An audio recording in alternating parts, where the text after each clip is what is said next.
পালানোর আগেই কুমারকে চিনতে পেরে ধরে ফেলল রূপা। রূপা কুমারকে ধরে আবারও পুলিশের হাতে তুলে দিল। হ্যাঁ বন্ধুরা, আমরা এমনটাই দেখতে পাবো অনুরাগের ছোঁয়া ধারাবাহিকের আগামী পর্বগুলোতে।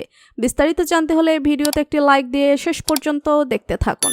সাক্ষ্য এবং চারুর বিয়ে উপলক্ষে হুইলারে মেতে ওঠে সূর্যদীপা সহ সবাই। চারুকে পুত্রবধূ হিসেবে আশীর্বাদ করে সাক্ষ্যর মা। চারুর হাতে সংসারের চাবিও তুলে দেয়।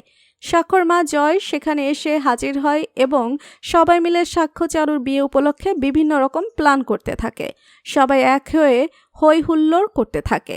অন্যদিকে কুমার জানতে পারে যে দীপা সূর্য তাদের পরিবার নিয়ে মুম্বাই শহরে আছে। কুমার মুম্বাই শহরে চলে আসে। অপরদিকে দীপাকে একটা সারপ্রাইজ দেয় সূর্য। দীপার নামে একটা হসপিটাল খোলে সূর্য।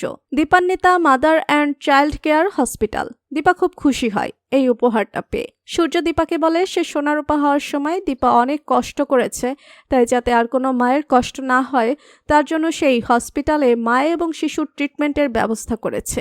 দীপাকে যখন সূর্য ফিতা কাটতে বলে ঠিক তখনই হসপিটালে এসে হাজির হয় কুমার। আড়ালে দাঁড়িয়ে কুমার সবটাই দেখতে থাকে। ভাবতে থাকে কিভাবে সেই দীপা সহ সবাইকে শেষ করবে। তবে জানালার ওপাশে যে কেউ একজন দাঁড়িয়ে আছে বুঝতে পারে রূপা। রূপা অবাক হয়ে তাকিয়ে থাকে কুমারের দিকে। রূপার মনে পড়ে না যে কে এই লোকটি। চেনা চেনা লাগলেও রূপা চিনতে পারে না ঠিক করে। রূপার চোখে চোখ পড়ে যায় কুমারের। রূপা ভাবতে থাকে ওই মেয়েটি আমার দিকে এভাবে অবাক হয়ে তাকিয়ে আছে কেন। সূর্য যখন দীপাকে বলে প্রদীপটা জ্বালানোর কথা, দীপা তখন তার দুই মেয়েকে সাথে নিয়ে প্রদীপ জ্বালাতে চায়। সোনা রূপাকে রূপা বলে ডাক দেয়। মায়ের পাশে এসে দাঁড়াতে বলে, আর ঠিক তখনই কুমার বুঝতে পারে যে তাহলে এটা দীপার মেয়ে রূপা, সেই ছোট্ট রূপা। কুমার ভাবতে থাকে রূপা তাকে চিনে ফেললো না তো। রূপা মায়ের সাথে প্রদীপ জ্বালায়, তবে ঠিক তখনই ওই প্রদীপের আগুন দীপার শাড়িতে লেগে যায়।